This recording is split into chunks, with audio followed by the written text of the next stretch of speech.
This lesson is an overview of the major wars of Roman expansion outside of Italy. Italy was conquered primarily starting in 396. That's when they took Veii, just north of Italy, just north of Rome rather, and down to 272 when they took Tarentum. Then they get involved with the Mamertines. These are brigands from Campania, that's south of Rome, who took control of the Sicilian city of Messina. Messina is right across the straits from the toe of Italy, only about 1 mile from Italy itself. So if you look at the map right here, here's Sicily. Rome is right about in the center, and Campania is right below it in the south, and Veii is right above it to the north. They conquer the area in purple. That's what I'm considering the Italian part of the conquest, and now we're going to talk about outside of the Italian peninsula. Now you're in the phase from about 272 when they finish in southern Italy, which is populated mostly by Greeks, and the conquest of this Mediterranean world, the major steps in that conquest. First Punic War is 264 to 241. The Punic War is against the Carthaginians right here next to Sicily, and therefore very close to Italy. The Hannibalic or Second Punic War is 218 to 201, the conquest of Spain, which is related to, I put it as number 3 because it's related to this conquest of the Punic Wars, although it's not next chronologically, is 150 to 134. We'll get back to that in a minute. And then right after this Second Punic War, you have the First Macedonian War, 215 to 205. It takes 3 wars with the Carthaginians. It takes 3 wars with the Macedonians. Note they have 2 Carthaginian wars in a row, 2 Punic Wars right in a row, 264 to 241, 218 to 201, and 2 Macedonian wars right in a row, 215 to 205, 200 to 196. There's this brief Syrian War, 192 to 189, a third Macedonian War, so you can see where Macedon is. Let me pull it down for a second. Macedon is right here, or Macedonia, whichever one you want to call it. There are 3 wars with them, 3 wars with the Carthaginians. Sorry for that excessive movement right there. And then you get into the Third Punic War, 149 to 146, and victory over Corinth in 146. Corinth isn't that important itself, but they're the leading city in this so-called Achaean League in southern Greece. It's a league or an alliance of a bunch of Greek cities. The Romans tried to intervene in their affairs, and they resisted. They pretended to be their friends so they would ally with them against Macedon in the 3 Macedonian Wars, but they resist. And Rome, as a result, makes an example of this city, destroying much of it and selling most of the population into slavery.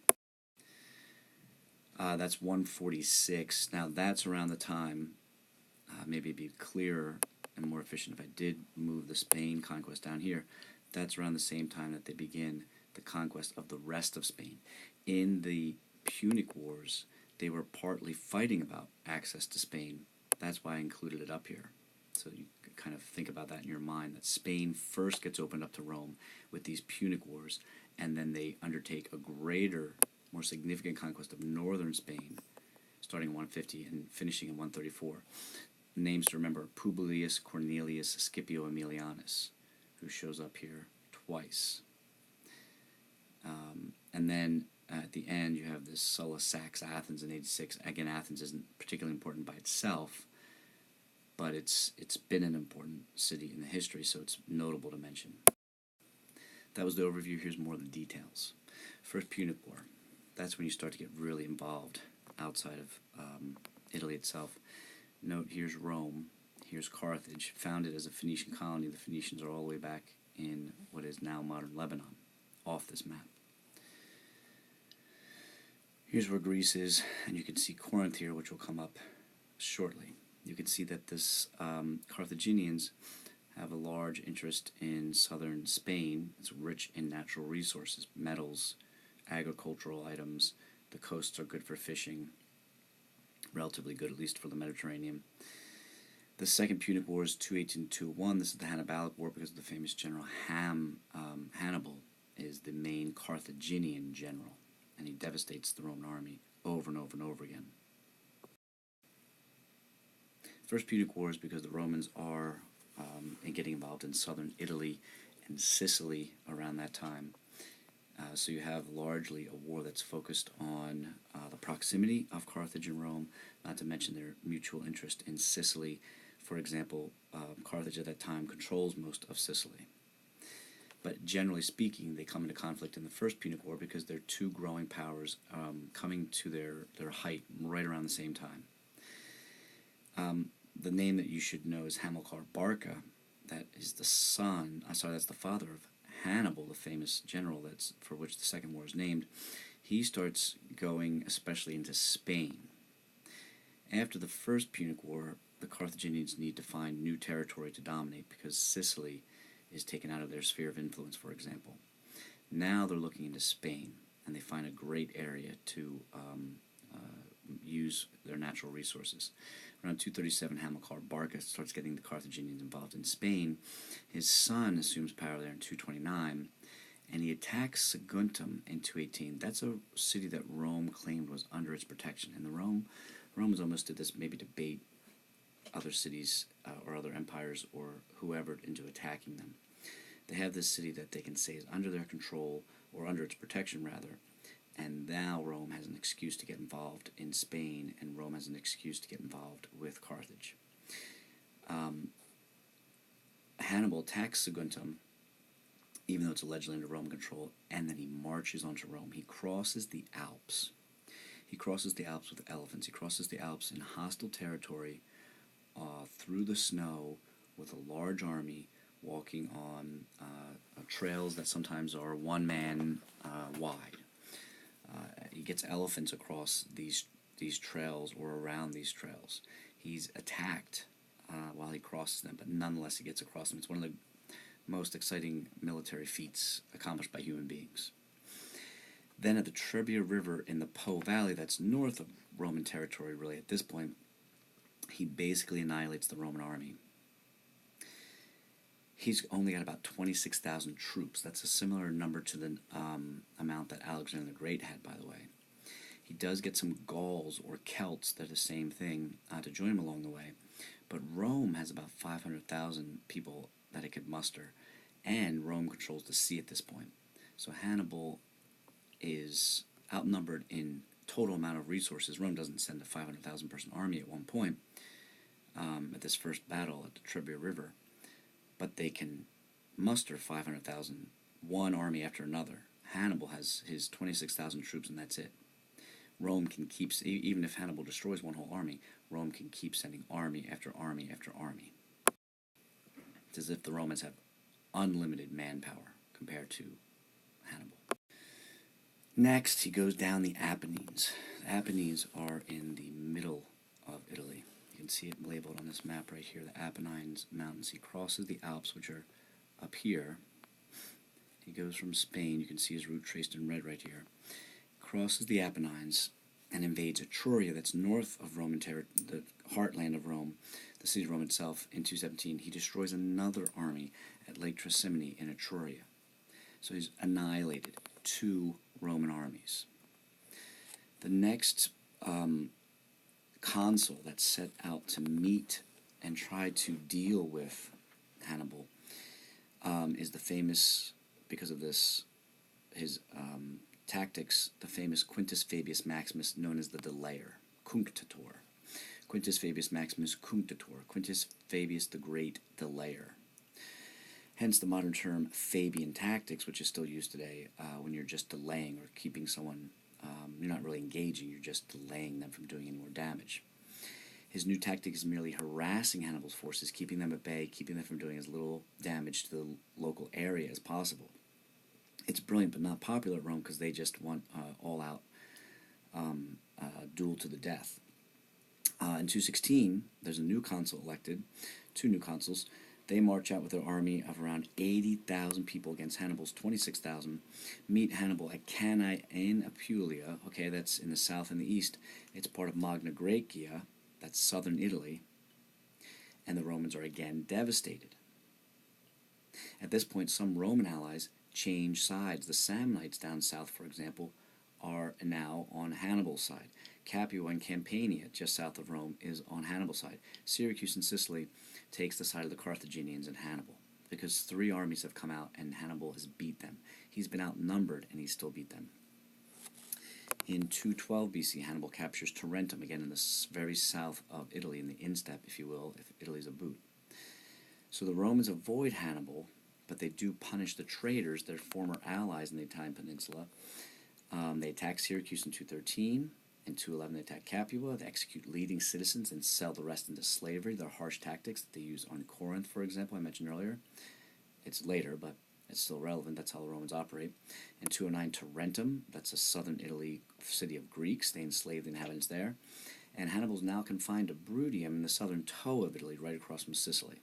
So the tactics that the Romans are using by not directly confronting Hannibal start to work, and they contain him in a small area. And they punish their allies for rebelling against them and joining Hannibal. The Romans seek signs from the gods, and they even are so desperate they go to, not that they're so desperate, this is a normal course of events, but they go to the famous Oracle of Delphi in Greece in 205.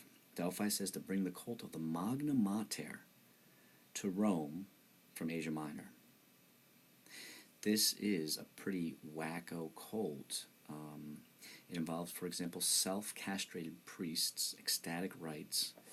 It is an intense religion where the ecstatic priests go into a state in which they voluntarily castrate themselves, among other things. But the Romans know the value of the Oracle of Delphi, and the Romans aren't hostile to other religions. They accept them all side by side. If you want something from a given god, you have to give something to that given god. And if this is the course of action that they need to defeat Hannibal, they go along with it. They're not hostile to other religions.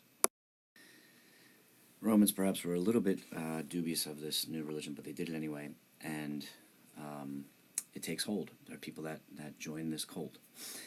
Or practice this cult, I should say. They cultivate the cult. They practice it. In 209, Publius Cornelius Scipio goes to Spain, where the Carthaginians are strong in the south, and that's where they get much of their mercenary troops. The Carthaginians generally fight by mercenaries. They're a mercantile empire, and they pay others to do their fighting. This isn't ever really the best idea. At any rate, Publius Cornelius Scipio captures New Carthage, Carthago Novo, in 209 BC in Spain, and Publius Cornelius Scipio defeats Hasdrubal Barca in Spain, though Hasdrubal tries to join Hannibal's army in Italy.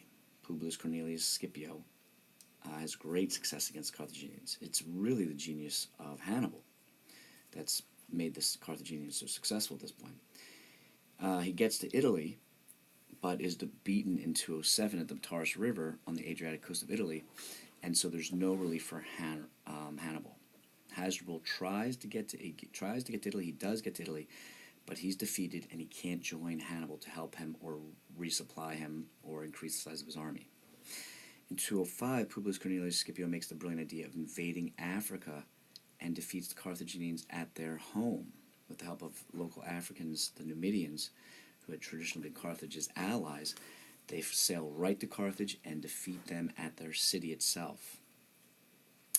The final battle is at Zama, is the town of Zama, or the location, and Publius Cornelius Scipio becomes Scipio Africanus. He adds an extra cognomen. The Romans have 1, 2 names normally. Sometimes they get a cognomen, sometimes they get 2 cognomens or more. Publius Cornelius Scipio Africanus now has 2 cognomens, Scipio and Africanus. Those are branches of the family now. Rome also disables the Carthaginian fleet, imposes an indemnity payment on them. They make them pay for the war like they did in the first Punic War, reduces their size of their territory, forbids them to wage war on anyone else without their permission. Rome, however, is hurt by this battle. 80 senators out of maybe 300 died at the battle in 216 at Cannae. They have to refill the Senate with new people. They have to keep standing armies, which is costly in money and manpower, in Sardinia, which they now control, an island off the coast of Italy, and in Sicily. They draft criminals and slaves for the army. But Rome nonetheless emerges as the dominant power in the region. There is, however, still the rest of the Greek world to contend with, and the remnants of Alexander the Great's empire. At this point, there's so much warfare going on in so many places, they require extra officers in the army as well. Praetors were expanded to 4 praetors, and sometimes 6 when necessary. Terms of office were also sometimes extended, but this is a bad sign, and it will be a cause of Rome's ultimate downfall as far as the Republic is concerned. You needed your yearly elected officials plus some extras, so you kept last year's praetors or consuls and called them pro-praetors or pro-consuls. The process of extending their office is called prorogation. It means to ask on behalf of, they were asked to serve on behalf of the new consuls because they needed some more manpower, some more generals in the field, basically. They were called pro-praetors and pro-consuls. So you're adding new government officials, essentially, or extending the power of old officials. The Senate is the one that makes the decisions about where troops are needed. The consuls are the ones that make the decisions on the battlefield. The Senate's also the one that makes treaties, receives embassies, and they become the most important decision makers in regard to war, and they're very successful. The Senate also punishes the leaders, like the consuls, who don't do good work, and they sometimes refuse to accept agreements and treaties made on the battlefield or made after the battles by the leaders. The Senate has the final word in all of this. Consuls are important. They make decisions on the battlefield, but ultimately the Senate has the power over waging war and conducting treaties. The areas in which a consul or another leader, like a proconsul, has power is called the province. That literally means his neighborhood or vicinity. Eventually, certain established borders come to exist, and certain provinces become official regions of the Roman Imperium, which means the Roman command or the Roman Empire is where that word comes from. At first, these provinces are just broad and general and vague, and then become fixed, like states in the United States, like provinces in Canada. That's where the word comes from, the idea comes from. The Romans also implied publicani. These are contractors to do things like collect taxes. They make a bid, they'll say, I'll raise $1 million. If they come back with $1 million, the Roman Senate is happy, and they can keep any other profits they make on top of that. In other words, they can charge whatever they can get. They just have to deliver on their bid. They also carry out other work as necessary. So the private individuals that are given a lot of authority in outlying regions, they take care of business as subcontractors for the Roman government. The conquest of Spain is the next major thing that comes along. In Spain, among the population, you've got Celtiberians and Lusitanians, and the Romans took the southern Spanish properties of Carthage, but now they want to keep the Carthaginians out, and they want to expand. They create 2 provinces, nearer Spain and further Spain, both in the south so far. But starting in 150, they start to get more serious about conquering that entire peninsula, and they assign 2 consuls to fight the Lusitanians. They're in what is now modern Portugal, and the Celtiberians, which are distributed a little bit north of where the Roman holdings were, about central Spain. They achieve a treaty with the Lusitanians in 139, and here again is Publius Cornelius Scipio Aemilianus, or rather a member of this family, not Publius Cornelius Scipio Africanus. Now we have another member of the family, the Scipio family. This is Publius Cornelius Scipio Aemilianus. This is the same guy who will win the Third Punic War. He conquers the Celtiberians at Numantia in central Spain in 134. So between 150 and 134, they conduct treaties with the Lusitanians, for example, from 150 to 134, and by 134 they take the Celtiberians and expand greatly into central Spain and to the far west.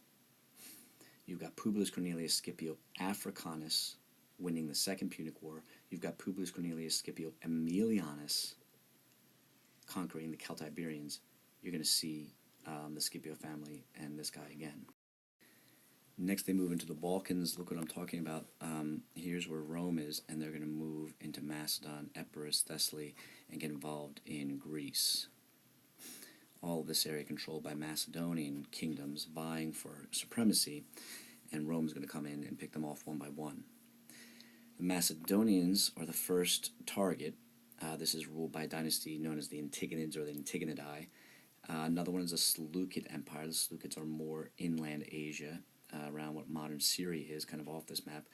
Pergamum is there, and then you've got Egypt in the south. Those are the main empires, kingdoms that developed from Alexander's conquest. There's a first Macedonian War that wasn't that impressive as far as the Roman outcome. 215 to 205, Rome had just gotten done with the Punic Wars. Philip of Macedon allies himself with Hannibal, leading Rome to engage with war with him. So that's the problem. That's the entry that Rome has and the excuse they have to go after the Macedonians. Now the second one happens in 200 to 196. The Greeks ask Romans to intervene in Greece, fearing Philip's power. And in 197, the Battle of Kynos Kephale, Rome wins a victory. Philip withdraws from Greece. Now southern Greece has been freed, quote-unquote, by Rome, but really they're falling more and more under Rome's power. They think they're free from Macedon, but they're just going to be under Rome's thumb. And then the Seleucid king, that's the Central Asian successor dynasty, Antiochus III, he's defeated by Rome in the Syrian War. In 192 to 189, the battles actually happen at Greece. It's the Syrian War against the Syrian king, not fought geographically in Syria. 192 to 189 in Greece, the Seleucid king gets in there because he wants control of that area that Macedon has been driven out of, but the Romans want it too. And now Antiochus has to withdraw to Syria, leaving behind his ambitions in Greece and Asia Minor, and Rome has more and more of a foothold in Greece. Then you have the Third Macedonian War, where they really finish them off. This ends the Macedonian monarchy over a guy named Perseus, the king named Perseus. They broke the kingdom up, and Rome wasn't that involved in the administration of the region. It just wanted to break up that dynasty, break up that power. It had been a long and strong kingdom since the time of Alexander the Great's father especially. And then by 146 they go into Greece. These were the ones that had been helping them against the Macedonians. Now Rome turns on them, especially because Corinth in particular wouldn't let Rome meddle in their affairs. Corinth thought they were an equal member with Rome, and Rome didn't understand the agreement that way. And then they fight Carthage one more time in 146, same year that they destroy Corinth, they destroy Carthage for the last time. A politician who's you'll hear more about, and more about his son, Cato the Elder and Cato the Younger. Cato the Elder in the Senate ended every speech for years with the phrase Carthago delenda est. It means Carthage must be destroyed. No matter what he was talking about, his last words of his speech would be Carthage must be destroyed. They finally found a reason to utterly destroy the city in 146. There's a legend that they even sowed salt into the ground. That's not true, but it's how much it expresses how much the Romans were hostile to them. It's Scipio Aemilianus. This is the grandson by adoption of Publius Cornelius Scipio Africanus. It's Scipio Aemilianus again, same one who was successful in Spain, who does it. They killed thousands of Carthaginians in a brutal attack on that city. They create a new province in that area called Africa, and at the same time that this is all peak success, many historians mark this as the end of the greatness of Rome. The end of the major wars of expansion marked the beginning of what many Romans and even scholars see as a moral decline. These are the good old days of endless warfare, if you want to look at it that way.